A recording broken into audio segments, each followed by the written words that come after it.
I'm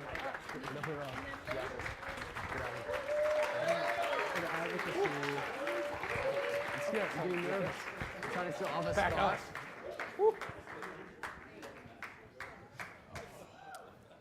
So, hello everyone. Thank you for coming. Quick introduction. I'm Zach. I'm the chair of the political union. That's Stephen. So we're the political debate group here at the IOP.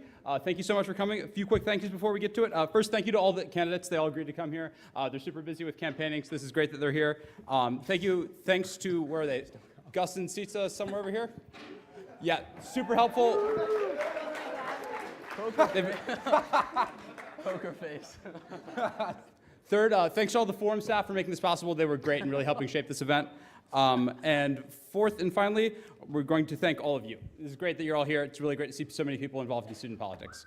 But finally, without further ado, tonight we're honored to have Gene Corbin, the Assistant Dean of Harvard College for Public Service, moderating the debate tonight. For all of those of you who haven't met Dean Corbin, he's great. He really cares about student issues and student life here at Harvard. So it's really great we have someone here who's been involved in that for quite a while, making sure we can help out tonight. Gene has a vast experience in public service before coming to Harvard. He's worked on public service projects in Haiti, Fort Worth, several large nonprofits, and even teaching in schools. So it's really great he's here. In the past, he's run PBHA. He was a tutor in Lowell, and he even was here at the Kennedy School on the FOHO Scholarship, where he got his master's in public service. In his current role, Dean Corbin provides support, coordination, and strategic planning for a robust array of public service opportunities at Harvard College. The career for public interest is coming up soon, so you should all see that. So without further ado, Dean Corbin.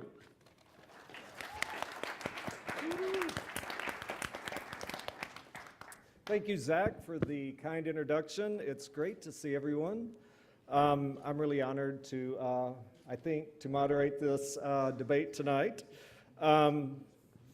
And as we gather in the forum of the Institute of Politics, I can't help but think about how many times every day people bring up concerns to me about issues in public life, be they the United States, the world, or our own campus. But most people are not willing to step up and serve. So, leadership is tough. Putting yourself out there is risky. So I'd like us to begin this debate by just thanking all of these students who are willing to serve our campus. So thank you all. So I hope we can have a debate that is engaging yet respectful of one another and surfaces ideas on how to make Harvard College an even better place. In terms of ground rules, in each section of this debate, I will announce the time limits for the responses from each ticket. And the Institute of Politics has this lovely sound that will happen when you reach that point. It's going to be hard to ignore.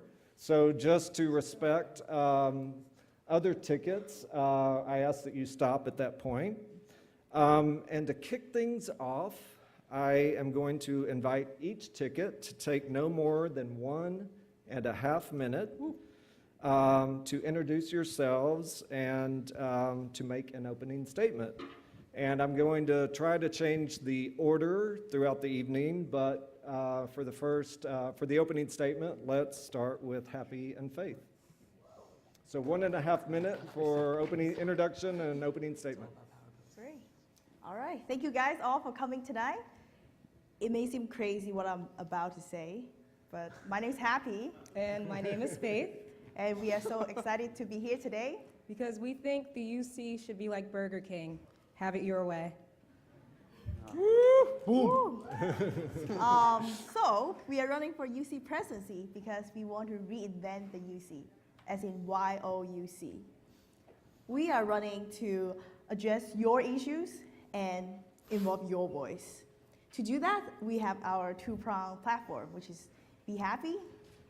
Have faith. And then the To Be Happy prong, we are demanding a greater student input in the new sexual assault policy. We are advocating for an inclusive social space on campus. And we're also advocating on a nap space to reduce stress and the issue of sleep deprivation. And so for the Have Faith side, we really want to address your voice and to change things up so that we can actually have faith in the institution. And so we have a few things we want to do. That includes demystifying the funding process. That includes actually having a role for outsiders in the UC. And that includes many different things that actually deal with changes like that. And so overall, we just say, like, be happy, have faith, unless you like despair and disbelief.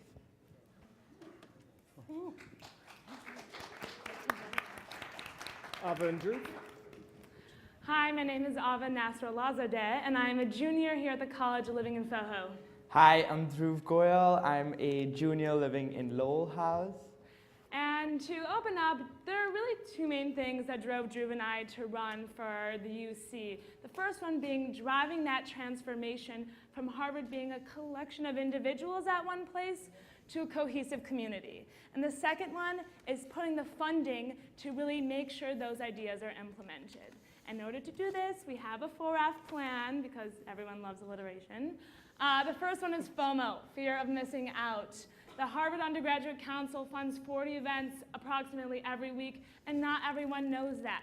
Dhruv and I have developed an app in collaboration with other peer institutions that will offer a comprehensive, customizable calendar that's easily digestible. Which brings me to my second point, food. Food really brings a community together, and we want to capitalize on that. Food trucks at the river, more veggie options in the D Hall, and weekend brain break. Taking us to the third F, Freshman Housing Day. I know that's a very, very big event that actually brings, very unique to Harvard, brings freshmen and upperclassmen together. Why should we have midterms on Freshman Housing Day? And to tie all of this up together, funding. I think we've fought a battle with the administration to increase student group funding, but we failed, so we need to leverage alumni donations for that. Well timed, well timed. We have a clap up there. Luke and Stephen. Yeah, so first things first, my mother back home in Minnesota called me up on the phone today and said, Luke, I'm watching this live stream. She figured it out, so I want to say hello to Ruth Haney. Can we get a shout out to Ruth Haney? Guys, come on, say hello to Ruth. Ruth. Okay, so my name's Luke Haney. I'm a sophomore, obligatory. I'm a sophomore in Cabot, and I'm running for UC presidency. And it's a wonderful opportunity to stand up on the stage, or sit rather, with these people, and who are all very capable candidates and all have wonderful platforms. Unfortunately, I don't have any alliterations. I don't have any.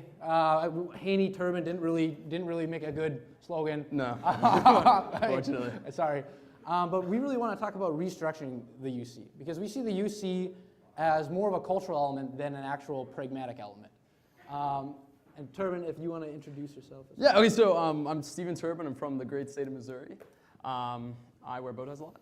I think that one of the big things that we've been looking at in our time at the UC is that we go to meetings and honestly, they're not fun. They're not a good place to be at. One of the big things that stops the UC from having a great time is the structure behind it. We have a parliamentary procedure inside the UC, which is very similar to the UC Senate, or the US Senate, excuse me. Sorry, and honestly, I think I think that comparison is a bit sad. We're a student government. We're not a government of the United States of America.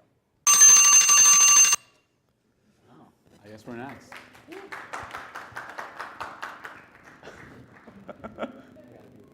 Hi guys. I'm Megam Shikanaparthi. I'm a junior in Kirkland House. I am the current UC treasurer and former UC secretary. I'm Emma Horvath. I'm a junior in Quincy House. I have absolutely zero UC experience, but I've spent the past 2.25 years of my time here at Harvard on stage with the HRDC. So we thought a lot about what we wanted our platform to be. We boiled it down to 4 things that we could actually do over the course of a year. The first is fixing funding for small and new student groups and making that a little bit looser in terms of materials and supplies, and taking some money outside of the UC's traditionally pretty rigid funding guidelines. The second is making storage available to every student regardless of which house they were randomly placed in. So reaching out to financial aid and making that available to students who don't have $400 to drop on a storage unit over the summer. The third is to get the Smith Campus Center plans released, and just based on the discussion, it's not going to be a place where undergraduates are going to hang out. That's a shame, because it's right in the middle of all the undergraduates. So we'd really like to push for some change there. And the final one is that this coming year is the House renewal and reflection. And one thing that has been happening is that the school is getting rid of in-suite common rooms. And that's terrible. You can't throw your parties in a hall common room with a glass door. So we want to make sure that doesn't happen again. Yeah, so we're really excited to be here. And seeing as everyone else did a UC pun, we're really excited to help you see the UC.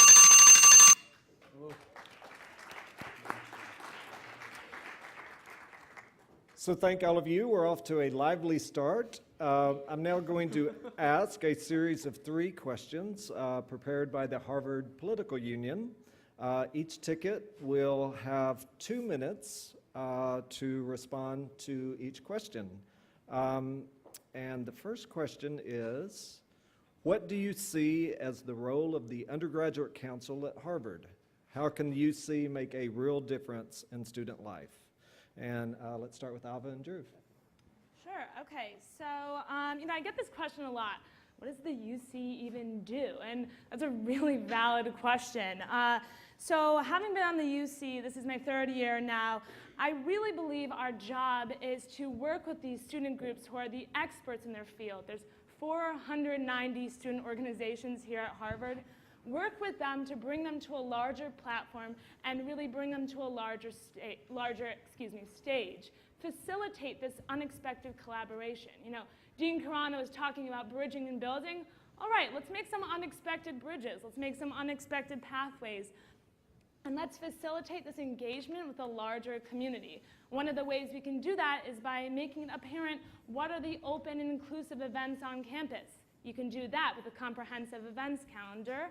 And advocating for things like social space, a safe one, and really bringing student voice into these admin conversations.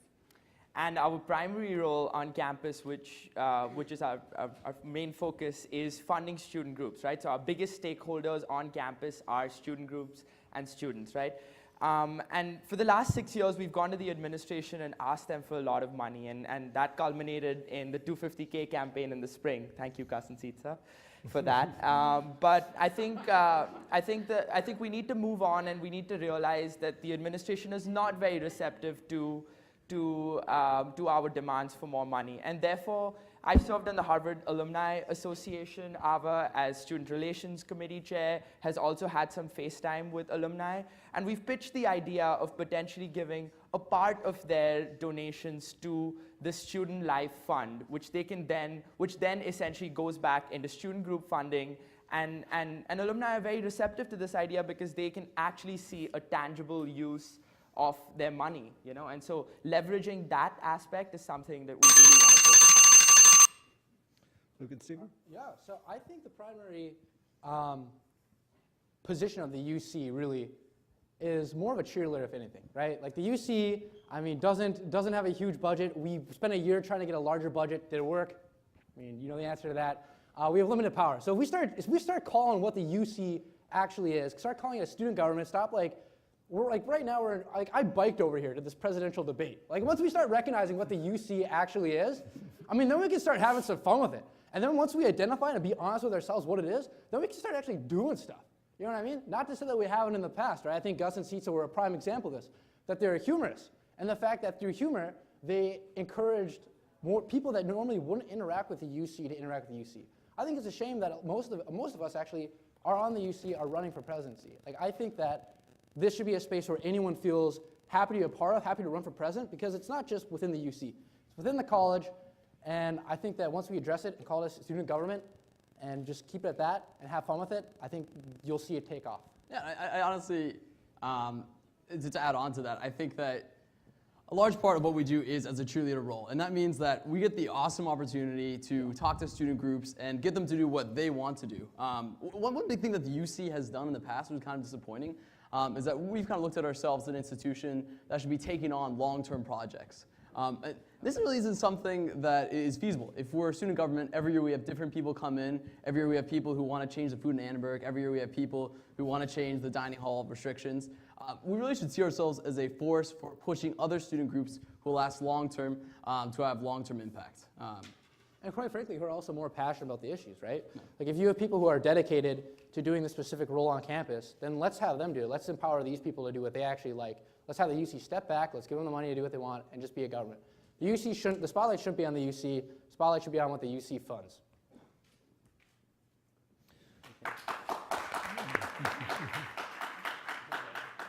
Mogams and Emma?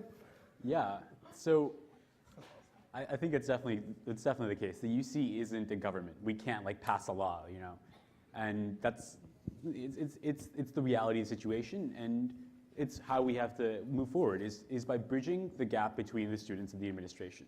I don't know if any of you all knew this, but the UC was actually founded by the Faculty of Arts and Sciences in 1982. It was founded by faculty legislation. And it sort of exists in that weird limbo in order to serve as this connection between all the students who have these concerns and give administrators the option of actually interfacing with students who they see regularly, interfacing with students to which they can build a rapport and sort of actually capitalize on student feedback, right? It's impossible to think that any administrator is going to want to deal with 50 different student groups who come up with their different requests. But what they will deal with is the UC who puts those together. So if an undergraduate is really, really passionate about nap spaces, they have the option of coming to the UC.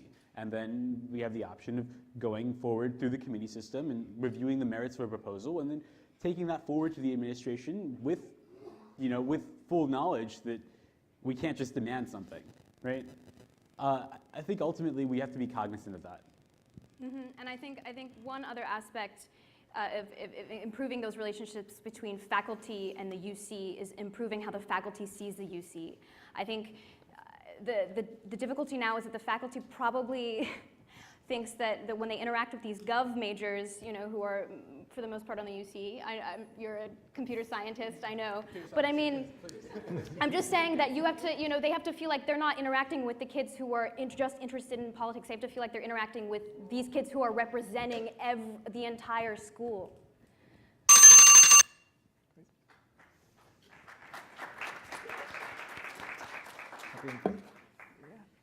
So I believe that the UC should be an advocate for the students and be a bridge between the students and the administrations. The UC is going to work on changes that directly impact student life, which is fits in, the promote happiness prompt. We have to improve student life, and I think also UC should take a more active role in leading big discussions on campus and big changes on campus. And so, to be honest, I also have not been on the UC at all, and I currently think that it's derpy in that it's decentralized. It's, for real though, it's decentralized, it's exclusive, the relevance is lacking, the power for change is unclear, and your voice is missing. And I think that the role of the UC should involve drastically changing that. In terms of decentralized, there should be a central UC agenda. In terms of relevance, it should actually be reflective of the things that go into referendum questions. Right now, what happens after the UC unanimously supports things? I actually don't know. That's what happens. And so I think that what we have is we have a very detailed issue-based task force where students, after they vote on things via referendum question, it actually creates a task force and you engage student leaders who led these task force, who led this question, who are most knowledgeable about these things.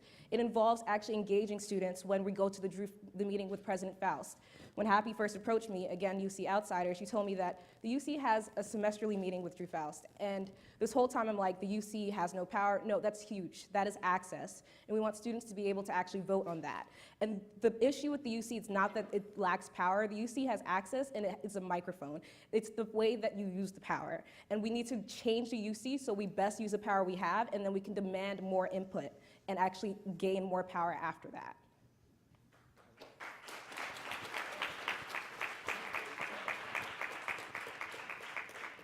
So, as has already been mentioned several times, funding and the allocation of funding has been a constant topic recently. So, our next question is as follows. What concrete plans do you have for making student voices heard on matters other than funding? And I believe it's Luke and Steven's turn to start us off. Sweet. So This is something that Luke and I talk a lot about, and one thing that we've really focused on in our campaign over the past couple of days has been really just seeing people face to face, and we think that that's legitimately the best way to get to know what people want and what people want out of the UC. So for one, I think that this is a good advantage for us. I think that both of us are, kind of excessively out there, excessively like talking to people. I think that's something that we would really work hard to as the president and VP. Another thing I think that we should be pushing all UC representatives to do is to go outside the club that is the UC, and this is something that Gus has mentioned. I think we should be going to other clubs. We should have each UC representative have a couple clubs they should go to each semester, and that can be the club that you represent beyond just your own house. Because we know that our houses and our yards, while they do represent where we live, they don't represent necessarily exactly what we think and our needs for the UC. That also comes back to the first point of how we frame the UC, right? So if we call it a student government and we have it be kind of more open and more approachable, I think then you can start soliciting more input. So for example, I think a great technology in which to do that, besides going face-to-face, which I think works a lot of times, but because of the schedules that people have, I mean, like it does run into its pitfalls. You guys can't see this, clock's going wild. But no, I think we can really reach out a lot through Google Forms. So I work with Professor Johnson on sexual assault reform by putting out a Google form with her. As a freshman rep, we did Project Whiteboard, which was soliciting responses from the freshman class of how to allocate their FIC funding. I think it's just all about bringing in the college. Because college, people here are smart, and you want their opinions on the UC.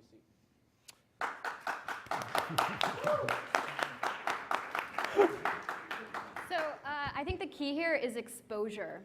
That's certainly something that was new during Gus and Sietse's reign. I mean, Gus is a performer, and exposure was a big, big part of how he ran his presidency. And I think it's very important. I think exposure is incredibly important. We need flow charts of how an idea enters the UC and where it goes, who it goes to, and a timeline of what happens. We need lots of flow charts.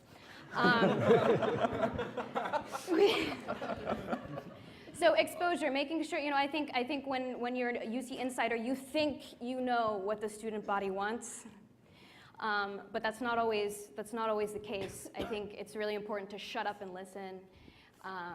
I've spent 10 years studying theater, and I've been in so many classes where that's just the main point of the entire class: shut up and listen. It's the best life advice ever, and I think it applies in UC perfectly. Exposure and shut up and listen. And ultimately, students have to believe that coming to the UC is worthwhile, right?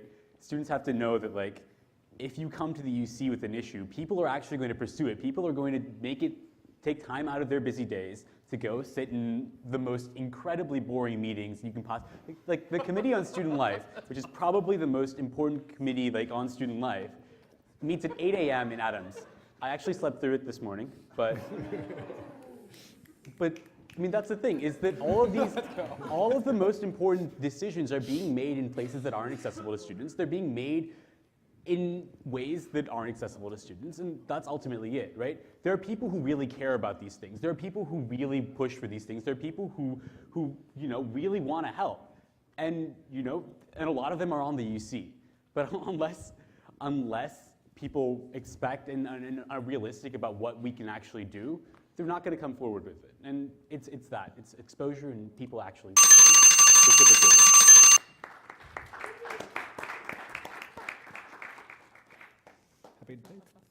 So to address the concern that how do we get student input, our ticket have a really creative solution called Wonder Woman Walk Up, as you probably see our posters around. And so basically it's just been literally dressing as Wonder Woman, and we've been knocking on doors finding out what people are interested in. The thing about the UC is that we have 6,700 students on our campus, and of course you can have this we're going to do town halls, we're going to do surveys, but at the end of the day you're asking students to come to you. And so even though it's something as simple as door knocking, it's the only way you can get input, and there are other ways that you can do it, but it's just you have that self-selection bias. And so to the issue of exposure, which I think is huge, I think that Gus, you did your thing, but I think the fact that a Nwokike was elected says something. And I think we're at a place where the UC, you shouldn't take yourself too seriously, but you should take the work seriously. And so we're willing to like wear the costumes, dance outside the Science Center, but we're gonna do it with a purpose. And it's actually engaging students, and like you can send the gift-filled emails, but also like be asking for input and doing things based on it. And of course, with our plan, which I kind of talked about, alluded to, the Issues Task Force and actually engaging outsiders, that's, I think, one thing is that like I have issues I'm much more concerned about, and others may have it as well, but they are concerned with student issues, they're not concerned with politics. And I think that's one thing that we really need to change about the UC. We need to change that dynamic, but also while we're currently in this state, we have to find out how we can engage people who are interested in issues and don't want to have to deal with like this. And I think there are a lot of brilliant people on campus who know a lot more about i.e. sexual assault policy than I do, that we're gonna bring in to help us. Because we realize that there are more knowledgeable and passionate people that can help us with addressing the issues, but we have to be able to make it so that they think the UC is worth their time.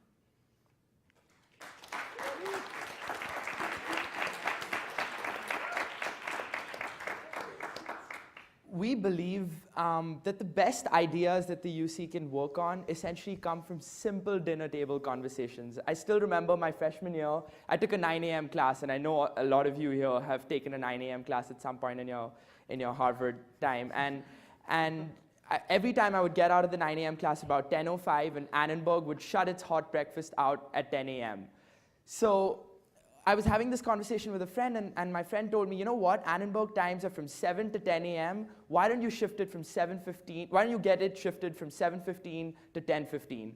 I worked an entire semester, worked with Dean Dingman, and we made it happen. And our freshman year, and it's still instituted as a policy now, that you get hot breakfast up to 10:15. So if you have a 9 a.m. class, you can get food after your 9 a.m. class. So it's simple, small things like this that can actually make a very tangible difference to student life.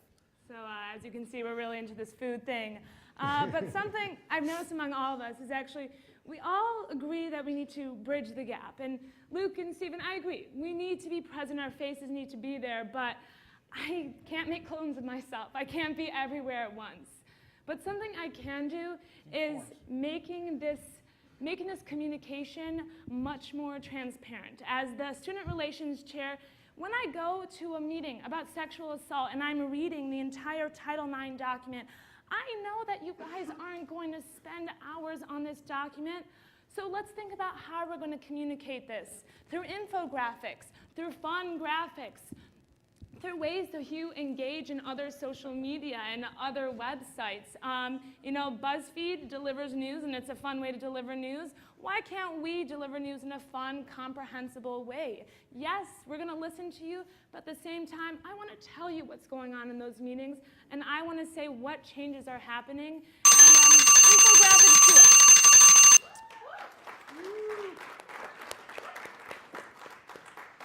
So thanks again to all of you. One final prepared question. What do you see as the proper relationship between the UC and HOCOs, and what should be their respective spheres of influence? A little harder question, I think. Magam, Shanima, you're up. Yeah, so we were told these three questions like literally right before we walked on stage. I just got really excited for this one because I'm the Kirkland HOCO chair. So I really know what it means to be both on the UC and HOCO. And I think it's definitely a partnership. I know that Gus and Sietse are on the HOCO co-list, and there's a lot of collaboration that happens there. But ultimately, I feel like in my experience on HOCO, it's been a lot of, HOCO has a very specific mandate, and it's to the people that they represent. So when I'm planning an event as a co-chair, what I'm really worried about is, am I going to get all the sophomores in Kirkland to show up, like Kid up there? Am I going to get, the seniors to spend time at senior bar to come here? I'm not so worried about, big campus issues. But what I am worried about is the UC going to give me my check, right? And so I think there needs to be feedback, right? So I think it's perfectly reasonable to have the UC request the student groups request HOCO budgets because it's a matter of keeping this open and transparent. And it's a matter of like, if something is working for a particular house, I'm assuming that's what the question is posed on. Should the UC get the budgets for HOCOs? And if something is working in a particular house, I think we need to provide that information to the rest of the houses so people know, and so people can use the same kinds of things to make their events great too. Ultimately, I think that the mandates and the missions of those two groups are different, but there's certainly very key things that bind us together. And I think that as long as we're willing to listen, it'll go great. There are allies. Time.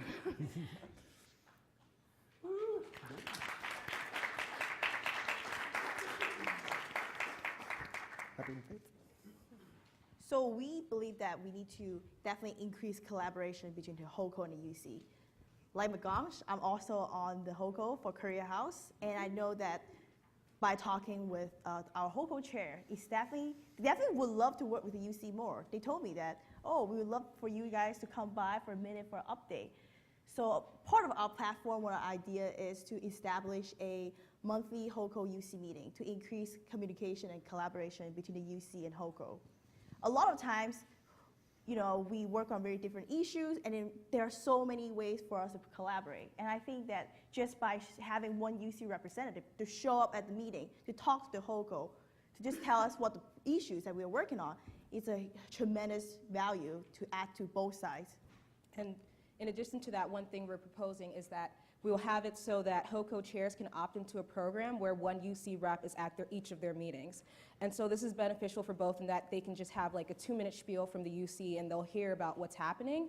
But also, when we actually ask people about this, and we're speaking to someone on a HOCO about this, what she explained is that HOCO actually sends out information to their house. Like, they send out their meeting minutes. And so this is not just a way for the HOCOs to hear what the UC is doing, but it's also a way for the UC to tell the students what they're doing, because everyone's in a house here.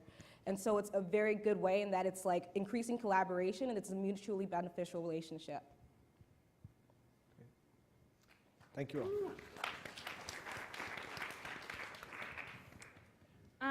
I agree. I do think that UC and HOCO definitely do need better collaboration. I mean, we're elected by our houses, guys, so it makes sense.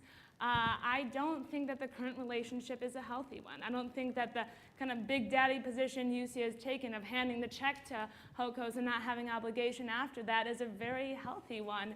That's where we lose that transparency on the UC when we say, here's your money, okay, bye. So I think that having the HOCOs remind us as well to please come to these meetings.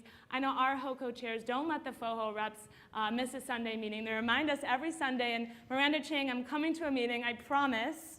But I will say one of our things, Weekend Brain Break, is something we want to work with the HOCOs on. It's directly in the house. It's working with the HUDs managers of the houses. So right here, this is a project. This is where we start going beyond the check, and we start that discussion with the HOCOs. My billiards team captain, Tommy Chen, he is not here right now, but I've literally played like hours and hours and hours of pool with him, and he's Elliott HOCO chair, so I hear so much about how the UC should improve its communication with HOCOs. So I think it's extremely, extremely important that both the UC and the HOCO remain on the same page with regards to transparency, with regards to funding and issues along those lines. And more importantly, I think it's very, very important that, and I think HOCOs can benefit from our platform if we are able to create this comprehensive college calendar. HOCOs can put their events onto this calendar, and students on the back end can say, you know what, can filter their calendars and say, okay, if I'm part of Lowell House, I only want to see the events that Lowell HOCO is putting up, and therefore their calendars will be customizable to suit their needs. Therefore, our platform works squarely well with HOCO publicity as well. So I think this underlines actually a large difference between tickets right here. Because honestly, instead of redeveloping an entire calendar, I think Facebook events works fine. I think if you're throwing a party, you can use a company that's established and has expertise in this and will deliver a product that you're actually already on. So I think Facebook events works fine. Second, I've never been told I'm in a big daddy position, but I mean, We want to start that. I like that. Actually, Rakesh, on a more serious note, Rakesh and I have actually spoken about this exact issue. I'm lucky enough to have him as my housemaster. If you guys didn't know, I'm a cat house.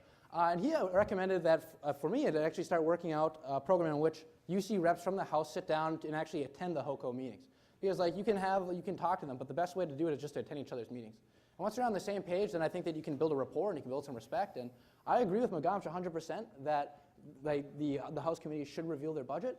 But I think that that's more understandable if the UC is a presence in their House community. You can't expect someone that's not a presence in your House community to start pushing around the House, or it can be seen that way, which is unfortunate. And one big thing, both Luke and I have a really good relationship with Dean Dingman, and this is kind of one thing I find really bizarre in the Harvard structure, where for the first year we say, okay, your community is your class. And then sophomore year we say, okay, whoa, stop, that's wrong. Your community is your house. And embrace that, because that whole class thing, that doesn't exist. And that's kind of sad, right? Like Luke is in Cabot House, I'm in Courier House.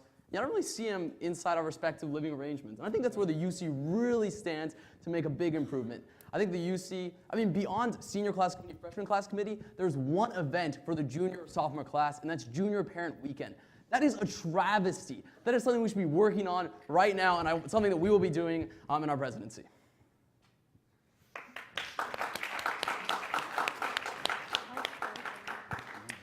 So now we're going to open the floor to questions from the audience. There is a microphone in the middle of the room, as people are already finding. Apologies for those of you in the rafters. We only have the floor microphone. But we will follow the customs of the IOP's forum, which you all, I'm guessing, are familiar with. But please begin by quickly introducing yourself. Remember that there's a difference between a speech and a question. A speech is very short, and a question is very short. Please ask questions rather than giving speeches, and questions end in question marks. So we have a long line ready to go at you all. And you will have 2 minutes to respond. Each ticket will have 2 minutes to respond to each question. And I think you've all had a chance to go first, so Happy and Faith, you will be up first on this. So thank you. Go ahead. All right. Hi, guys. My name is Leah Singer, and I'm in the unique position of being on both the JFK Forum Committee and on the UC as the finance chair. So we've heard a lot of great ideas tonight, but I was really interested in hearing more concretes, especially in regards to something near and dear to me, which is funding. So Happy and Faith, you mentioned demystifying the grants process. Ava and Drew, you said alumni donations would be something you look into. And Luke and Stephen, you said alcohol, funding alcohol. We'll speak to it. What? We'll speak to it. Okay. Okay, great. Magamsh, you didn't mention it tonight, but I'm sure there are also concretes that you would like to work with. So I was just wondering, what those concretes were in terms of not the idea, but how you're going to get it done and what you would like to see. So demystify the funding process, as you referenced, is under Have Faith. And so it's the way we plan to do this is kind of like two main things. The first thing is that the grant application process, it's very confusing. Like, people, when talking to people, they're like, oh, I just call up my friend on the UC. Like, what? And so one of the main things that we're actually doing is actually making it so that it's one streamlined process instead of like, this is one grant, this is another grant, and actually making it unified. Another big thing is that it should not be a situation where you have to know someone on the UC to actually get grant funding or know how to do it. And so in order to especially be fair to the smaller clubs, one thing we want to do is to have it so that the Finance Committee actually sponsors a beginning of the year session where you actually go over the grant application process and then actually connecting Finance Committee members with a certain amount of clubs so that you have that person that you're like, this is the email of someone that you will contact if you need help. And so it's mainly kind of restructuring how the actual application process works and then also making it so that there's extra support in terms of explaining how it works. Yeah, we do have a treasurer's list, but yeah. Yeah, and so having the people on that list also be able to know this is my contact person. Okay. Avanju? Yeah, so you'd be curious to know as to how those alumni donations and that entire process would work. If you're a regular donor to Harvard, you have the ability to earmark a part of your fund or the money that you give to certain causes. Not all of it, say 3 to 5%, you can give to certain causes that you believe in. And what we want to do is we essentially want to reach out to those folks and start with creating an alumni advisory board, which is actually something, an alumni advisory board to the UC, which is actually something that we've already started working on as part of a collaboration between the UC and the Harvard Alumni Association, which I serve on. So once we've kind of streamlined that process and we've gotten this group of potential alumni donors, what we do is then we go to them and we make presentations as to where their money can be used. So if they, in their time at Harvard, were very big on theater groups, then they could say, you know what, I want this money to be put into theater funds. And say somebody gives $30,000 to that, we can say the first 30 theater groups that come to apply to us, we will give them not just 1,000, which is FICOM policy, but 2,000 through this additional fund. And I think overall, just to really sum up this idea, it's the notion that, yes, you want to push for that $250K from Drew Faust, but at the same time, you want to be smart. And so you want to leverage these external sources of revenue. I love that idea. Guys, I'm SRC, so I put that idea and I marketed it. But you want to look to other options as well. You want to grow. Done? Luke and Stephen? Yeah, okay, so I personally don't feel comfortable proposing a plan here and now that we're gonna go talk to alumni donors. I mean, like, we can't even get money out of a current administration and current active members of the Harvard community. Where do we think that we're gonna establish the manpower to go out, reach, and contact alumni donors, and then with the administration watching us, accept their funds without them having any earmarks in that? I think that's a little presumptuous, all right? So let's just say that. Second, I think actually a lot of people don't know about the current funding as is. So for example, like I have a couple of roommates, I have some roommates last year too actually, that both like were in clubs and were like, Luke, how do I actually apply for this funding? They didn't know. And like I work in FICOM, I'm on the financial committee, and I mean like it's a very like acceptable process and it's very streamlined and it's very efficient. I think that's fine. What I think though, what needs to be done is that more people need to know about it, more people need to see it. I mean, the UC is really like the oil that makes a lot of these student clubs work. We need to recognize that, and we need to really pub that. Yeah, just to talk about not smart ideas. No, just kidding. That's terrible. One thing that, that's actually the worst preface for my comment. Yeah, I'm so sorry. It might be. One thing, just going back in history, from up until the UC's founding until 2008, the UC did fund alcohol. There's actually a great Crimson article, you should check it out, in 1998, where the UC bought 12 kegs for Harvard-Yale. I think it's awesome. And I think this kind of gets down to some things we should think about in terms of funding and in terms of what clubs should be able to choose to do or not to do. One thing that I think we've been disappointed over the past 5 years is that we haven't been able to help fund clubs do social events, all the social events that they want to do. And that doesn't include alcohol, and that's a reality on our campus. I think if we want to help out small clubs throw big parties, we should have the UC fund alcohol.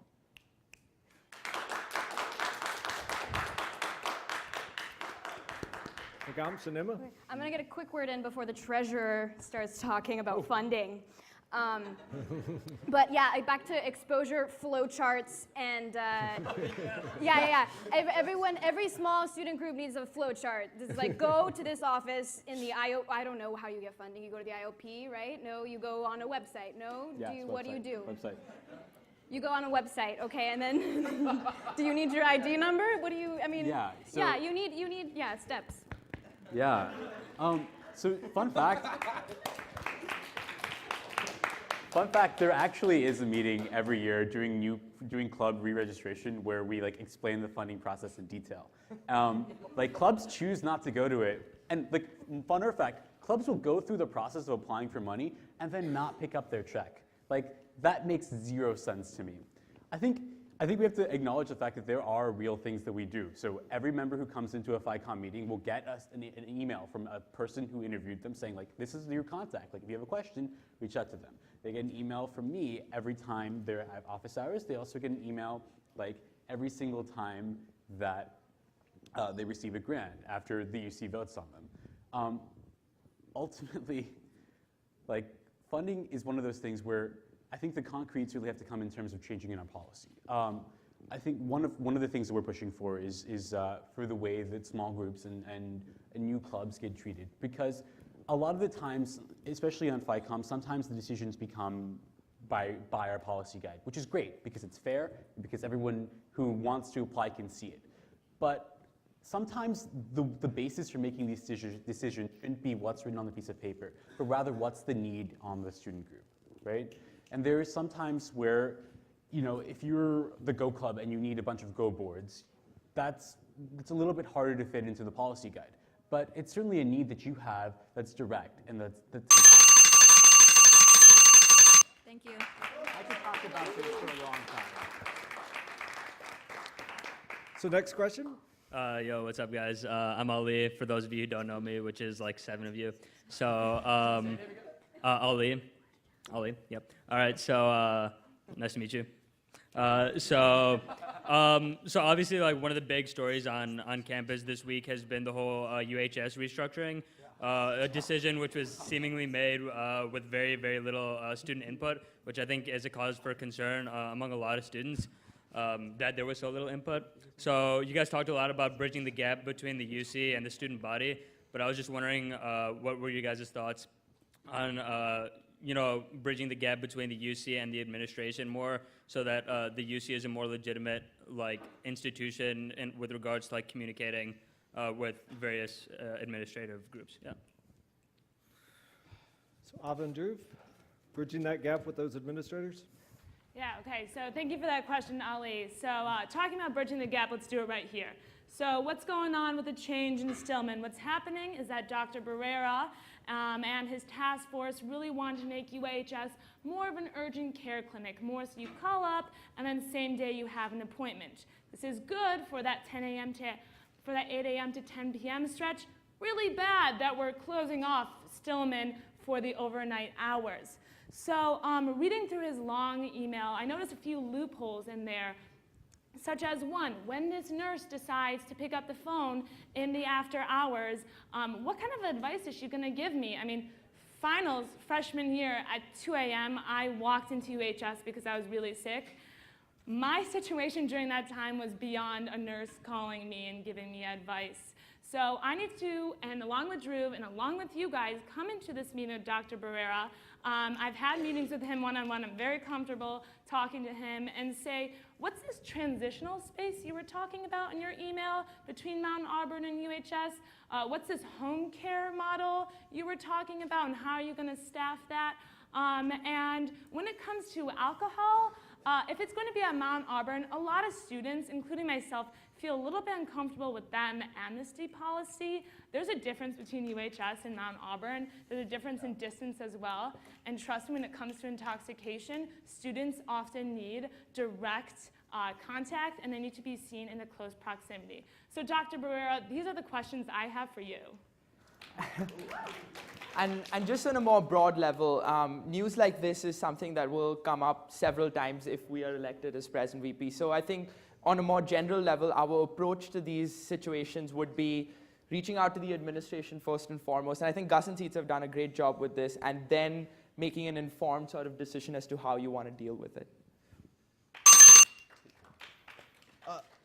Look at Stephen. This makes me this makes me so honestly disgusted with the administration. We have a clinic that is for students after hours who are in danger. There are schools across MIT, for example, where students die because they don't get immediate treatment. I think this is a disgusting decision by the administration to prevent us from having access to healthcare. And it's not as Ava was saying, access to an amnesty policy that really has been a really great part of Harvard. Honestly, I think that this comes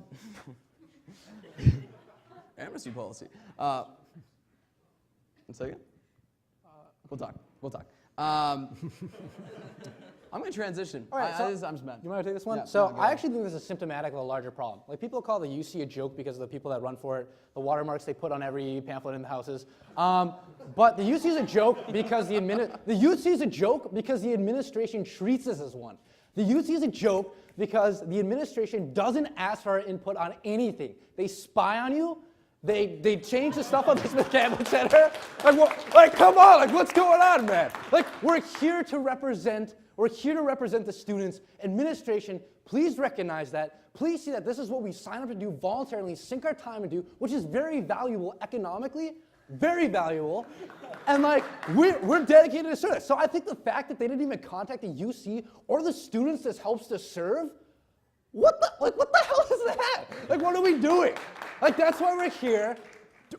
The administration is what delegitimizes the UC. And like, if we want to build a better UC, you need to bring that to the administration. Sam and Gus, Sietse and Gus, whoa, have done an excellent job in outreach, and we would like to keep that going, because that's just ridiculous.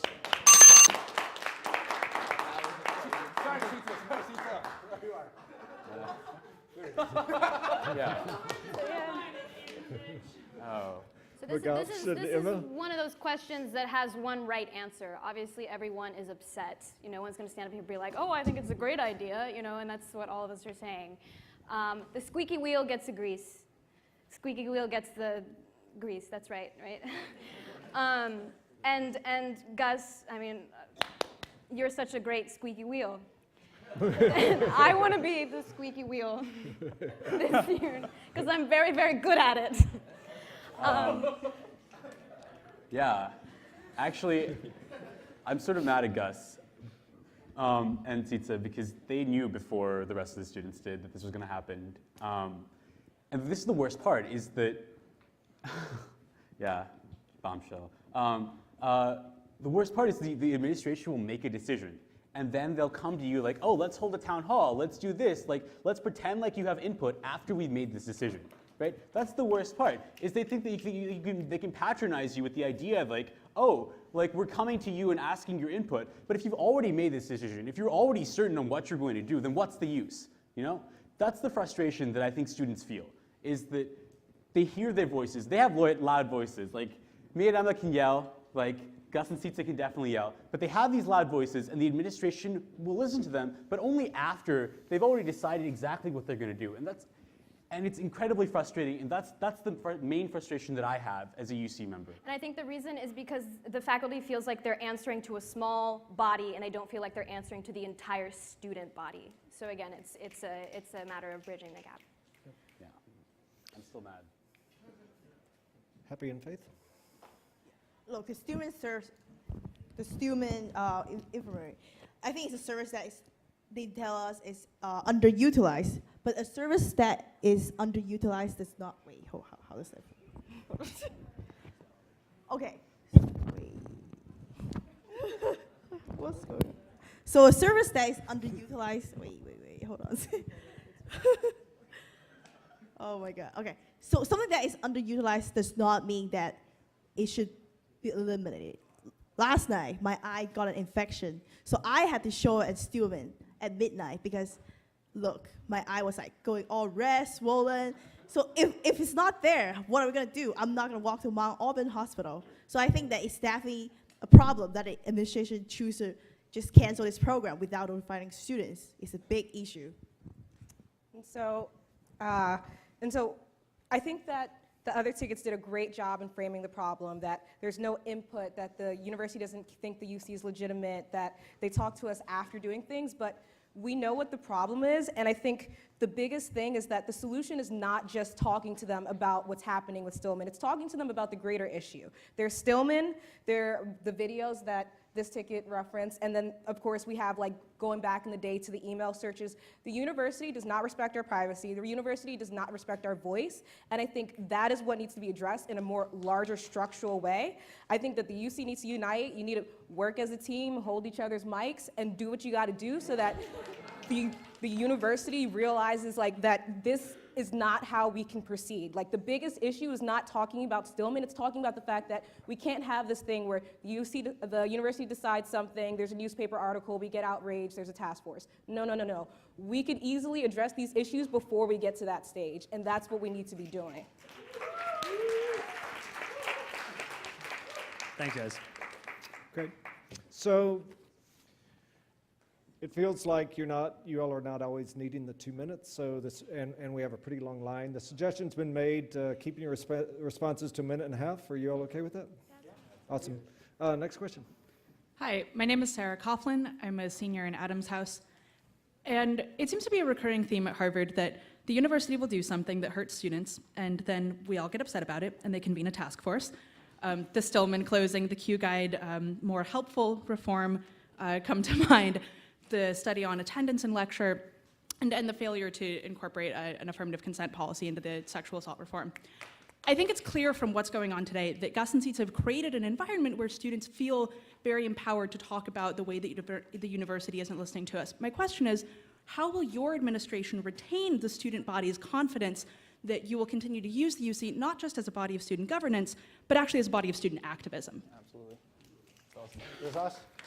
All you, Luke and Stephen. Yeah, I think this is symptomatic of actually like what Harvard is, right? So the administration can stay here for 30 years at a time, and you're here for 4. So like, if they can pacify you for 2, 3 years, you're out, like new batch of kids, maybe they don't even have to resolve anything. Maybe it's easier for them. Who knows? I think this goes, and I would agree 100% that I think Gus and Sietse have done a very good job of making it a more welcoming zone in which people can come in and campaign and talk about these things and also have activism. I think that's 100% true. But I think that's how you frame the UC. I think if you frame it as a more inclusive environment and you, through the use of humor, as Gus shows, have people actually read your emails, and humor actually requires another person for something to be funny. Like if you tell a joke to yourself, it's not funny. If you actually keep doing these things, or maybe it is, if you keep doing these things in which you solicit input from students and make people feel valued for the input that they give, I think that the activism will come naturally. This is actually why I'm a big fan of continuing pushing the administration for increased funding. Maybe not the same, we maybe won't call it the 250K deal, maybe we'll call it the 300K deal, who knows? But I'm a huge fan of keeping with the issues that the students continually, year after year, feel that is important. I think the 285K fund is it's going to be huge. Honestly, I think that's it. We've got 18 seconds. I think when you make the UC into something that's fun, into something that's people that want to be a part of, people want to hear about, people want to see, then people say, oh, like these issues actually do matter to me because I'm engaged with the undergraduate council. And I think, I honestly think Luke and I would do a good job of that. Okay. Emma and McGum? I think it's just the fact that people know what the hell we're doing. Like before Gus and Sietse, there were so many conversations where I'd say I'm on the UC, and then people would be like, oh, that's cool, like what do you do? At least with Gus and Sietse, they know what we're doing. I think the next step is to actually have more things get done. Because ultimately, we can be loud for as long as we want to be loud, but until we see some actual results from these kinds of things, then we can't move forward to being a real relevant body on campus, right? Like, ultimately, students need to be able to see direct results from what they're pushing for in order to continue to come to the UC for something. And I think more than anything, it's just the fact that the administration has to realize that we want to be a part of these conversations. It's not like we don't care about these issues, because obviously we do, but we want to care about them before you make your minds up. You know, we want to care about them before you decide that you're going to completely change what you're going to do. We want to talk to you, one-on-one. We're Harvard students. We're like smart people. We can like talk about issues and not get worked out about them. So why are we coming to these issues after you've already made a bad decision, after we're already worked up? Like, come to us first. That's the call to the administration. Come to us first. Come to us before you do something stupid. Okay, I have 8 seconds, but I wanted to say that it seems like nothing really happens unless Gus stands in front of Drew Faust's office in a Napoleon costume and like 50 other people show up. I don't know how to make people show up, but I'm going to darn well try and make people show up, because I think when no one just listens to 2 people, I mean, it's been proven over and over again.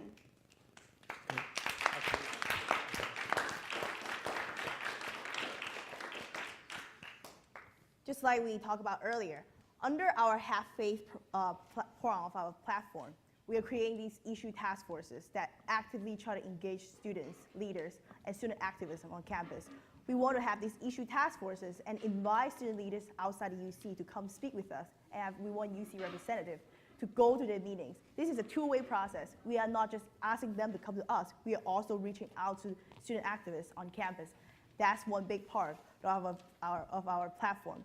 But in addition, I think that through my experience working on the UC, pushing through a lot of projects like the NAP space, airport shuttle, I think that we've learned that in order to work with the administration, we have to use this carrot and stick process, which means that carrot means we have to be willing to meet with them because they are so busy. We have to free up our schedule, be flexible.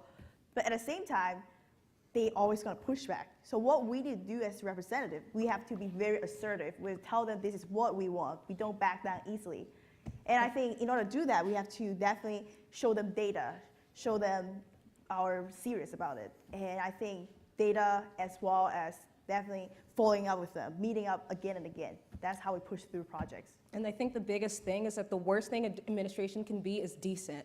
If they're awful to you, then students revolt and then you push things through. If they're nice to you, you'll actually get things done. Right now, our relationship is decent, but you have to realize from day one, even if Drew's nice to you during your meeting, you only have a year. You have to get stuff done.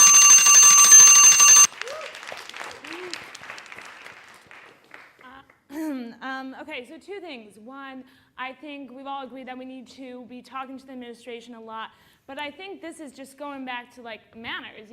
When you're talking to the administration, if I were in their shoes, I don't want someone shouting in my face. I want to have a conversation. In the words of Emma, I think both the administration and us need to listen to each other so that we can actually communicate what the administration is doing so that they can see, oh, the UC is an effective body of communication. You know what, let's consult them first. Let's talk to them. And secondly, I'm the SRC Chair Student Relations, so under Gus and Sietse's time, I've kind of been telling you all what they've been doing, so I have experience in this as well. Actually, just 2 nights ago, I was having a conversation with a friend who was unfortunately in the same car as Angela last year. And he asked me, Dhruv, the administration's created this task force on transportation and why is it that students are driving back at 2 a.m. and have to drive the car themselves, and what is the administration doing about it? And my answer to him was, yes, this task force has been created, but there's been absolutely no policy change that has come out of this task force. What is our job? Our job is to talk to the administration, try and convince them of an issue. But if nothing happens, it is our job to communicate that the administration has done nothing, even after a tragic incident like this has happened. And Gus and Sietse have done a fantastic job with that. Next question. Hi, my name is Gabby. I'm a junior and I live in Quincy House. So I really appreciate all that you guys mentioned about HOCO. I serve on Quincy's HOCO, and I'm actually pretty lucky that I've talked with Leia. Brett comes to all of our meetings. Caitlin actually sits on our HOCO. So the communication piece that you guys had mentioned a couple minutes ago is there for Quincy, for instance. But what I think that we're kind of lacking is the concrete resources. So I really appreciate it when the HOCO budgets came out, for instance. And I did a little bit of calculation, because not every house is the same size, and it turns out that some houses just simply have more money per student, and that's just a case. Quincy, Leverett, those are big houses. And if we're trying to frame the house system as something that is, every house is great, every house is the same, and the houses are random, you can't opt into it, I think that it's a little problematic that not every house kind of provides the same for everyone. And I was wondering if that's something that has kind of been on your mind as to how we can equalize funding so that every HOCO has the means to provide an equal experience. And just going along with that, how have you guys considered the storage situation? That has been something that definitely affected Quincy, but as the years go by are kind of going to affect other houses as well. Thank you. So thank you for your question. Magamsh and Emma, I think we're on you. Gabby, correct me if I'm wrong, I heard the question, should funding in the houses be equal, and can you do something about storage? Is that? Oh, yeah. Hell yeah. Yeah, so you want to take funding, I'll take storage. Sure. We got a plan. Storage. Yeah, okay, I live in Quincy. I'm livid about this storage. I paid $400 out of pocket for a unit. It's somewhere near the quad for my stuff. And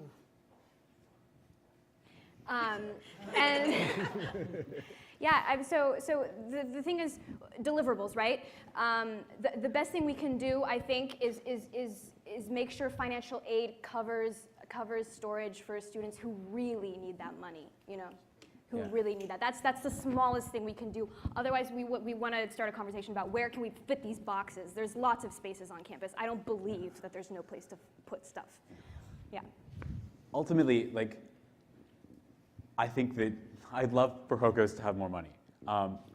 But I don't think we can start that at the expense of taking money away from other HOCOs, right? It's about giving people the resources to find money where it is and to give, and the first part of that is transparency, so the HOCO budget. So now you can see, like, one of the houses on the river gets a lot of money. Why is that? Because they have people pay in, and that makes sense. Ultimately, I feel like the administration, they tell us so often, like, especially when we're talking about funding with the deans, it's like, oh, we don't know if extracurriculars should be the biggest thing that students care about. In fact, first thing is that's obviously not what students care about. And second thing, then give more money to HOCOs, because HOCOs would love to have it. So each year, the UC gives out $12,000 to each HOCO. And I think that that's the right way to go. Because, we are randomly sorted to a house. And I don't think that these random numbers to decide like whether I have a better or worse house experience. I mean, it's true that some houses are richer than the other ones because, sometimes they might charge a higher price if they're formal. So I think for the UC, we just need to give out equal amount of funding to each house. But at the same time, I think the transparency of the HOCO budget helps houses to learn from each other. How can my house do a better job? And then I guess this issue has two main sides, and that on one side it's like you don't want to have students basically win the lottery and get into a richer house, right? And then the other side, you don't want to punish HOCOs for doing a good job fundraising, right? And so this whole issue is that what we want to do is make sure that these houses have the same amount of funding. So what that means is that if you're a HOCO and you worked hard washing cars or whatever y'all do, getting your money, then we're not going to be like, okay, we're going to take away some of your funding because of that, right? But at the same time, if you have some like mystery funder that's dropping dimes on you, then we need to be equal. I can't just say like, hey, this is a letter I got, so now I'm going to have a better college experience. That's not fair. But at the same time, we're not going to like take your incentives for actually working hard and getting stuff done. Great. As Happy said, the UC gives each house $12,000. I think your question is not so much about resources as it is about ideas. I think in this situation, now that every HOCO's budget is absolutely transparent, I think houses can learn from each other. So you have best practices where some houses are able to give more back to their students as a dollar per student amount. But why do they do that? Is it because they've created a program where where they offer students the ability to buy all their formal tickets at the beginning of the semester, and students are very receptive to this idea? So I think it's not so much a question of resources as it is a question of best practices. And I think as long as HOCOs can look at each other and figure out what those best practices are, I think there can be some degree of equalization among them.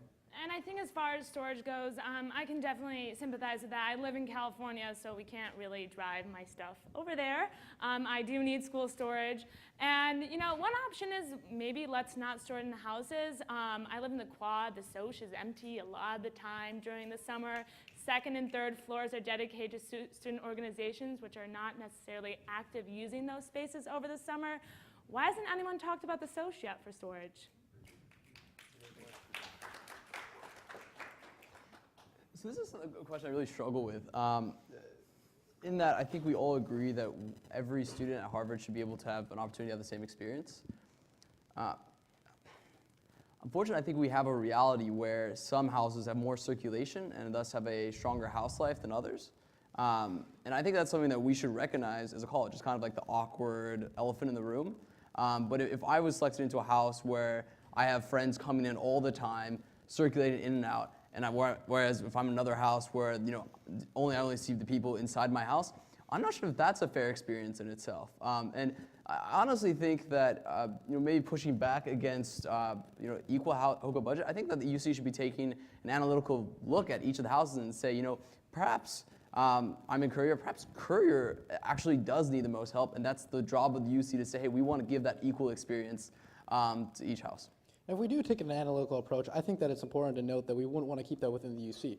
We want to have clubs that already do this kind of statistical analysis for fun on Harvard do it, right? Like, why would we pass on this opportunity to put a platform on other people to further exceed? That said, honestly, long term, I wish I could give you a quick and easy answer, but there's not one. I mean, this comes back to funding for the UC, this comes back to funding for HOCOs, and this comes back to the administration not wanting to cooperate with us. I mean, this is honestly, this is out of the scope of the UC. This is in the scope of the college, though. I was at Gus's event when he threw toilet paper at discussing funding. Less than 1% of the college came. I mean, like, we fund so much of the college. It needs to be a college event, not a UC event. Thank you. Go to the next question. Sure. Hi. I'm hoping to bring into the discussion a bit about the internal operations of the UC. More than half of my friends who were elected to the UC eventually kind of got disillusioned within a semester, after semester, and then ended up quitting. And in terms of keeping your house in order before you do anything, and I'm hoping that this will serve as a window to the more kind of public-facing aspects of your campaign, I wonder what your assessment of the problem is. Yeah, I'm wondering why you think that's the case. Happy and Faith, I think we're back to you. I think that a big problem is that each UC rep coming, we campaign on our own campaign promises of, higher water pressure, annual spring break. And then individually, we try to work for our own project. But I think the UC collectively, we have not actively achieved a collective goal. And I think that's why our platform is to centralize the UC's effort. We want to create these issue task forces that the UC is working on big topic discussions. And then I think outside of that, instead of just adding things, I think things also have to be moved around, right? Because I think the biggest issue is that, as Happy said, people are doing their own things. Like, it's just, I came in and went through we need hot toast, whatever you're doing, but we actually need to have this centralized effort. And I think some of the most effective student governments, Berkeley, Yale, Brown, Yale, they actually have this executive body that works to do these things that the united government are working towards. I don't know if that's what we need here, and I think that it's something the students should decide, but I think that shows that the main difference is that we don't have a structure that guarantees that we're working on student-wide initiatives, right? We're working on individualized initiatives, and that's the biggest thing we need to change. The task force is a Band-Aid, right? And we think that's a very important Band-Aid, but there's a larger problem, and I think that's something that we have to talk about both within and outside of the UC. Yeah, so something you're getting at here is culture. It's really about, oh, I'm already done. Culture! Okay, so anyways, where I was, getting at culture, getting about, as much as it is we need to engage students, the UC needs to engage itself. It needs to be social. It needs to, I have friends from the UC, and one of the things we talked about in exec board last year was how do we ensure we have a better culture? How do we ensure reps are better oriented? So one of the ways we did that was that we had a retreat this year. Yes, we spent money on a retreat because that ensured that we could all get to know each other before and get to know the system. And furthermore, on my committee in SRC, any project that's a big project is paired up with an experienced member and a new member, so you don't feel lost on the UC. Because freshman year, I didn't like the UC at all. I was thinking about quitting because I felt really lost. And now I think we're more in a state where, there's older people showing the younger people what's up. And Parley Pro is really confusing. There's older people showing the younger people, and vice versa, how to do it. I think just touching on Ava's point, it's this idea of ownership of projects. I think unless you are a UC rep that feels that you have some sort of ownership of doing something, you're more likely to stay on. So I remember when I joined the education committee, we had 4 people, but today we have 16 because there are 8 projects, and I've literally stepped back, and all 16 members are working on projects of their own, and they feel this sense of ownership, which is more likely to keep them going onto the council. Luke and Stephen? I think internally the culture is confused. So for example, we have Gus and Sietse. Gus is wearing his Napoleon costume up front, and yet we're adhering to partly pro rules, which are like a remnant of like formal governance. And I think that honestly within the UC, I know for myself, like sometimes I feel that I don't have a safe space to say what I really feel because I don't know what the rules are doing. Like I don't know what the hell is going on. I'm like, no, really, like I think like 3 people know what the rules are doing. We've had like 20, no, I'm serious, we have had 20 minutes discussion over like whether we should pass the law or like whether we can't. We can vote to vote. Like what? Who wants to be a part of that, right? Like if you make the UC a more fun place to be in, if you make it more fun, then you'll have more people that actually want to turn out for the UC. You'll increase the respect within the college for the UC. And I think you'll just have a better culture as is. You're part of the FOC community. And the FOC community is wonderful because it's such an inclusive community. If we can make the UC like that, more people will want to be a part of it and it'll be more respected. Here's one thing, just like step back on like what the UC does. The UC is a student group that meets with 40 people every week. That's terrible. Having 40 people have one person talk one at a time, it takes an hour and a half, 2 hours. Honestly, I think we have to look at the structure of the UC at its core. Should we have a General Assembly of 40 students where one student talks about parliamentary procedure the entire time and 2 others present while everyone else listens? Yeah. I think that's a legitimate question that we'll be approaching.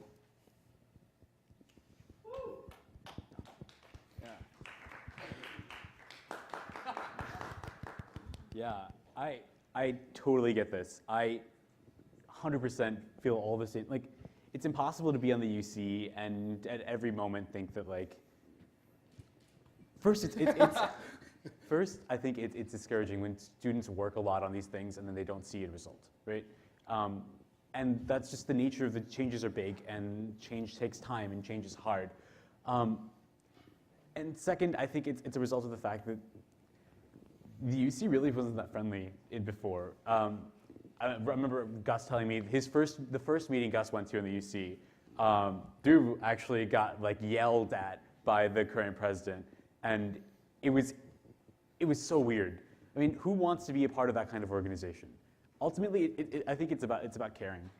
It's about caring for the people next to you. It's about caring for the people who you represent, and it's about making the time out of your day to sit down and listen to how people are doing, to listen to, hey, you know, how's your day gone? How's your day gone? And we've made steps in this last year. So I spent my entire summer planning the retreat. And that was fun. It was a lot of fun. It was a really creepy house. We didn't spend any student money, by the way. And it was one of those moments where you see that everyone is a real person outside of the fact that you mean this meeting. Ultimately, you have to actually do things at meetings and get things done. But there's also the fact that I didn't feel that before the UC cared, and that's one thing that I'd really like to see more is more caring. Thank you. I'm sorry? So the 2 of you have been standing very patiently. We're running out of time. Can I suggest that you both just quickly say your names and your question, and you all take like a 45-second shot at it? Is that cool with everybody? Let's do it. Okay, Nick Bonster. I'm a sophomore in Adams House. And I'd love to ask, yeah. I would just love to ask this question. Just sitting there on the stage and being like a student politician seems like a little bit of an odd choice to me. So out of all the things you could do at Harvard, so I would love to know, not a platform answer, but a personal story as to actually why you are sat there. I'm not sure whether 45 seconds, but I'd just like to know we'll make it work. Why. Throw out your question as well, thanks. Yeah. Good evening. My name is Matthew O'Connor. I'm a sophomore in Cabot House. And my question is, throughout the entire evening, we've had various points. We've had decentralizing the UC. We've had engaging with a larger community. We have Stephen and Luke's whiteboard. We have your policy, shut up and listen. And at the end of the day, our clubs don't even turn up for money. I mean, you're giving them free money, and they're not turning up. Football games, I thought, was one of the biggest things in America. No one goes to football games. What I'm trying to ask is... Let's go. What I'm trying to ask is, fundamentally, it seems evident that the undergraduate body probably doesn't care. They're so involved in the various things they're passionate about. So my question is, what's wrong with giving the UC more power? What's wrong with giving you guys more power, whoever gets elected president? Because fundamentally, you are our elected representatives. Why don't you decide for us? Thank you. So, story on why you're running for office with all the things you could be doing with your time, and why not take more power? You're the democratically elected. Are we good? So I apologize. 45 seconds. Who's up? Abba and Drew. Is that right? Okay, ready? It's a sprint. 20 seconds each. Okay, so I decided to run for UC presidency, not because I'm interested in the Korean politics. I'm actually pre-med on MCB. I really, really care about the community. I came from the Midwest/California, weird, disparate, came to Harvard East Coast, don't really understand it. Join the UC, get the pulse of campus, ooh, yay. So not really a politician, more about engagement with the larger community. And second thing, Drew, you take it on, go. Okay, I have 20 seconds. I can't speak as fast as Ava can, but I'm from Bombay, I'm from India. At the end of the day, I'm gonna go back to India, but I felt like I wanted to do something for the school, and I felt joining the UC was the best sort of platform to do that. And the power. Share the power, share the wealth, democracy, yay! No, we don't want it. That's why we elected you. Okay, then we will work with you, and then we will take it and implement it. The power. The power. Let's go to Luke and Stephen. Guys, honestly, if the UC were its own entity, I wouldn't give a damn.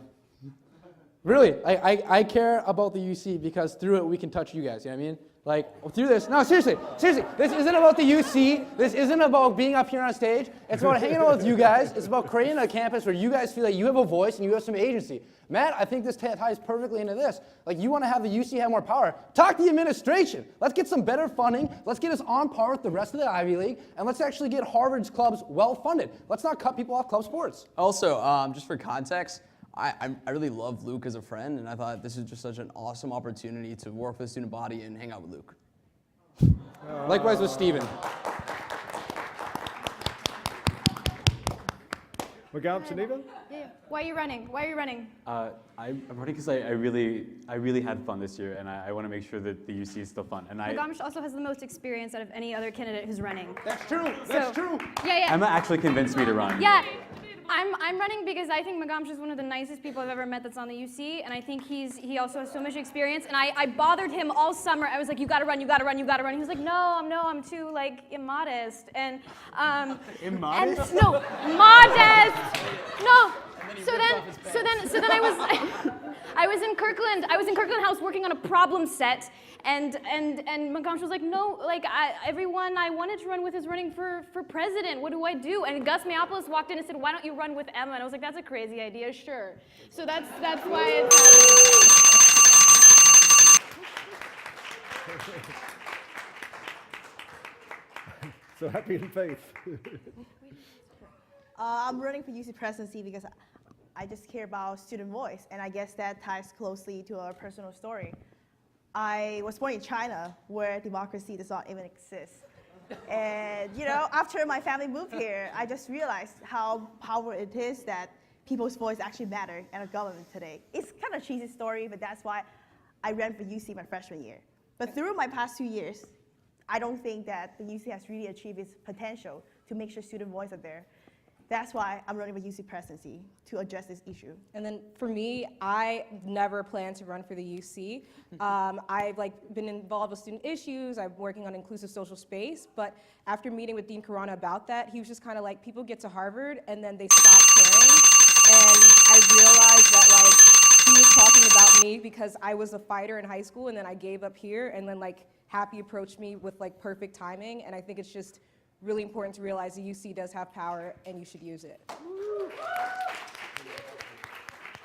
Thank you all for your flexibility. I hope we did justice to your questions. That was kind of fun. We promised each of you a 1-minute opportunity for a closing statement. Luke and Stephen, I think you're up.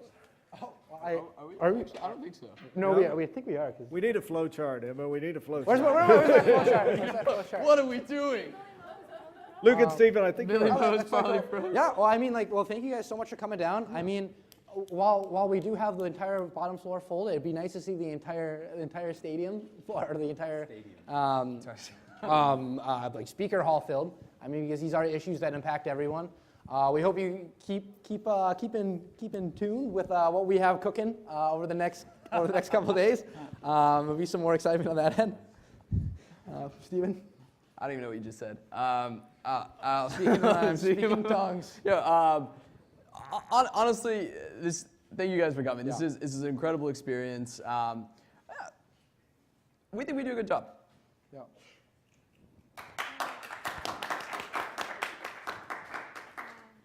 Yeah, thank you so much for your questions. It's been amazingly humbling to listen to all the... It's the most ridiculous thing I've ever done. Is that the UC or? There'll be a flowchart on our Facebook page shortly, by the way. So.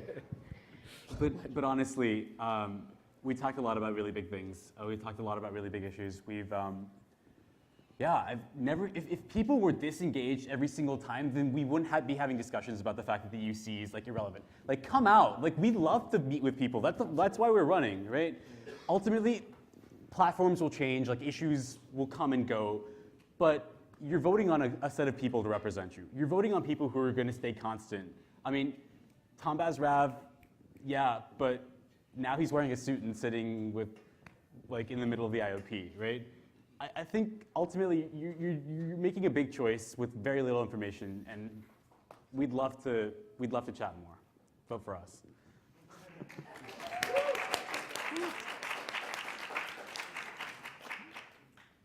So last year, a Joe ticket won the UC election, and it demonstrated how much students believed that the UC was ineffective. I think this year,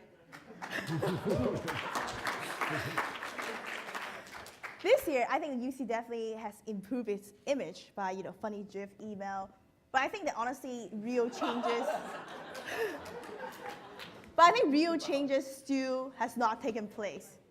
Look at the Q-Guide disability score. Look at the Stillman Infirmary decision that is made without student input. I think the real issue right now is that the administration does not care about our voice because our students does not give the UC a voice. Because students do not trust the UC, that's why the administration was like, why should we care about the UC at all?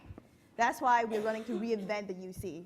And so at the end of the day, just if you don't do anything else, be happy, have faith, reinvent the UC in that order. And we cannot reinvent a UC without you. Last but not least, Avandru. So like I was saying before in my sprint speech, I don't have a career in politics. I want to go into medicine, but what's more important about this all for me is that idea of community, because I have come and I have felt very lost, not only on the UC, but in my own dorm, in the yard, and to be able to bring these ideas to a public stage at the IOP is huge. It is absolutely huge. And I also want to point out that Dhruv and I are wearing purple today because we really want to take over the campus with purple. Purple your news feeds, purple the posters. And Dhruv, why don't you go and say something too? Yeah, no, essentially, I remember sitting down with Professor Eck, who was helping me with my Lowell speech, and she told me, Dhruv, you're really, really passionate about the UC. Why don't you talk about why students should care about the UC? So go onto the Lowell website, have a look at why I believe and why we believe, you should actually care about the UC. UC begins with you. So I hope this has helped you all get to know your candidates better. Help me get to know myself. You all have been awesome. This has been a lot of fun. I just quickly want to say, Gus and Sietse, a lot of love has been given up for you all tonight.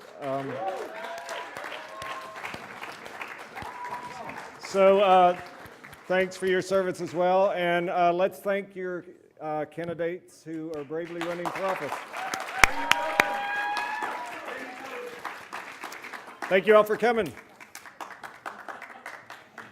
And I survived.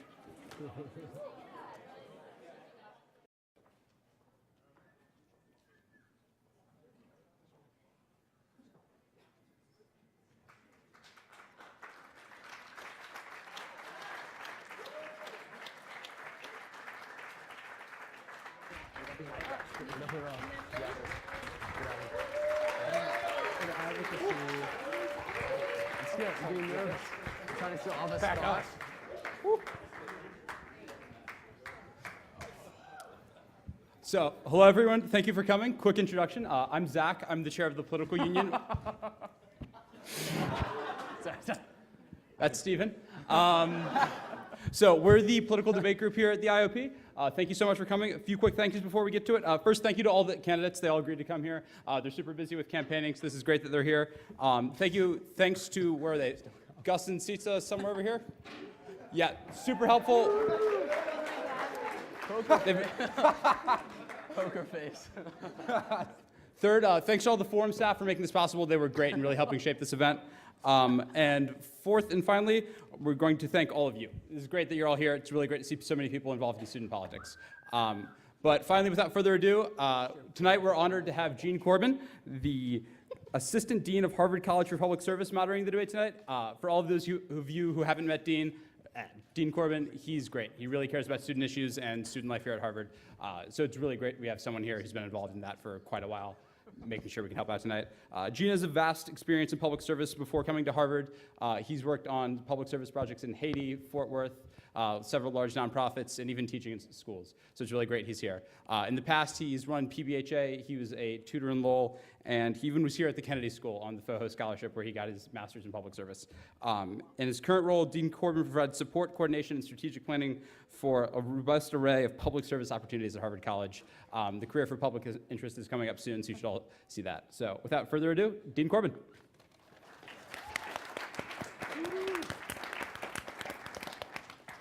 Thank you, Zach, for the kind introduction. It's great to see everyone.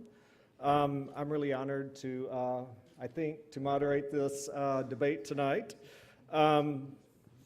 And as we gather in the forum of the Institute of Politics, Happy Prom, we are demanding a greater student input in the new sexual assault policy. We are advocating for an inclusive social space on campus. And we're also advocating on a nap space to reduce stress and the issue of sleep deprivation. And so for the Have Faith side, we really want to address your voice and to change things up so that we can actually have faith in the institution. And so we have a few things we want to do. That includes demystifying the funding process. That includes actually having a role for outsiders in the UC. And that includes many different things that actually deal with changes like that. And so overall, we just say, like, be happy, have faith, unless you like despair and disbelief.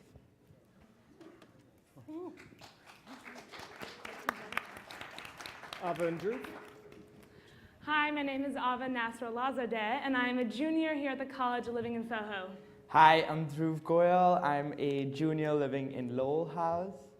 And to open up, there are really two main things that drove Dhruv and I to run for the UC. The first one being driving that transformation from Harvard being a collection of individuals at one place to a cohesive community. And the second one is putting the funding to really make sure those ideas are implemented.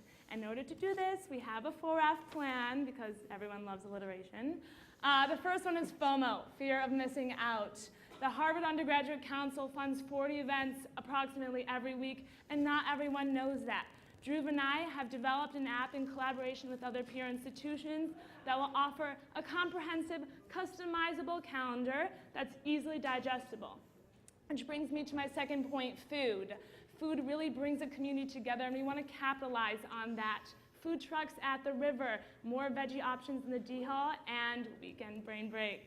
Taking us to the third F, Freshman Housing Day. I know that's a very, very big event that actually brings, very unique to Harvard, brings freshmen and upperclassmen together. Why should we have midterms on Freshman Housing Day? And to tie all of this up together, funding. I think we've fought a battle with the administration to increase student group funding, but we failed, so we need to leverage alumni donations for that. Well timed, well timed. We have a class up there. Luke and Stephen. Yeah, so first things first. Aid in making that available to students who don't have $400 to drop on a storage unit over the summer. The third is to get the Smith Campus Center plans released, and just based on the discussion, it's not going to be, a place where undergraduates are going to hang out. That's a shame because it's right in the middle of all the undergraduates. So we'd really like to push for some change there. And the final one is that this coming year is the House renewal and reflection. And one thing that has been happening is that the school is getting rid of in-suite common rooms. And that's terrible. You can't throw your parties in a hall common room with a glass door. So we want to make sure that doesn't happen again. Yeah, so we're really excited to be here. And seeing as everyone else did a UC pun, we're really excited to help you see the UC.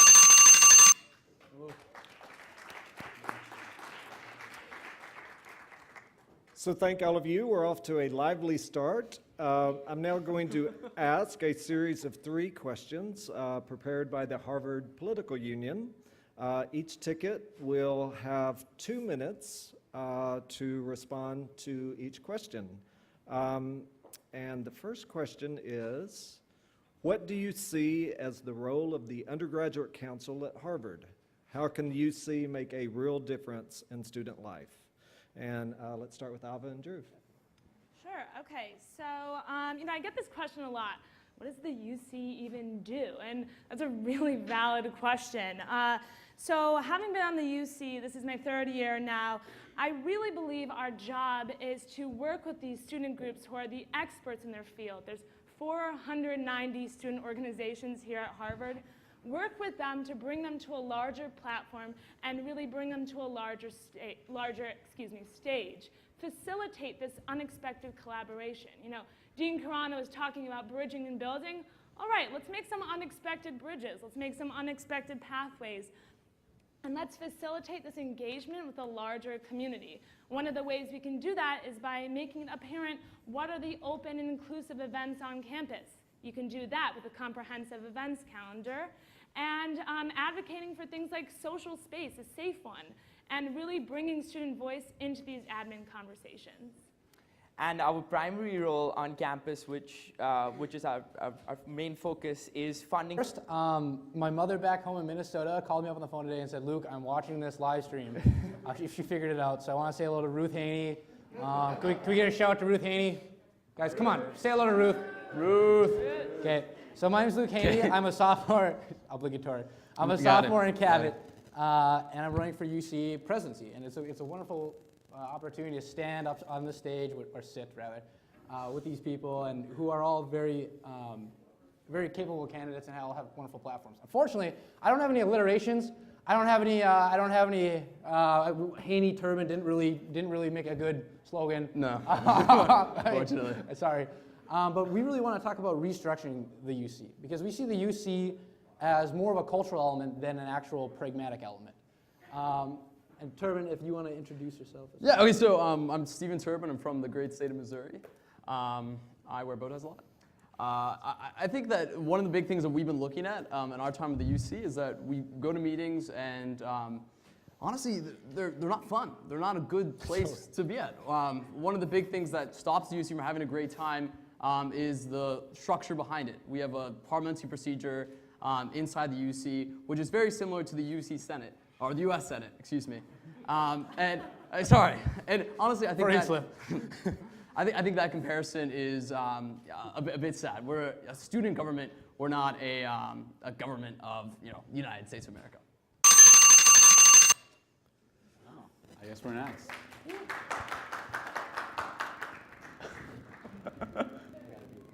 Hi guys. I'm Megam Shikanaparthi. I'm a junior in Kirkland House. I am the current UC treasurer and former UC secretary. I'm Emma Horvath. I'm a junior in Quincy House. I have absolutely zero UC experience, but I've spent the past 2.25 years of my time here at Harvard on stage with the HRDC. So we thought a lot about what we wanted our platform to be. We boiled it down to 4 things that we could actually do over the course of a year. The first is fixing funding for small and new student groups and making that a little bit looser in terms of materials and supplies, and taking some money outside of the UC's traditionally pretty rigid funding guidelines. The second is making storage available to every student regardless of which house they were randomly placed in. So reaching out to financial... I can't help but think about how many times every day people bring up concerns to me about issues in public life, be they the United States, the world, or our own campus. But most people are not willing to step up and serve. So, leadership is tough.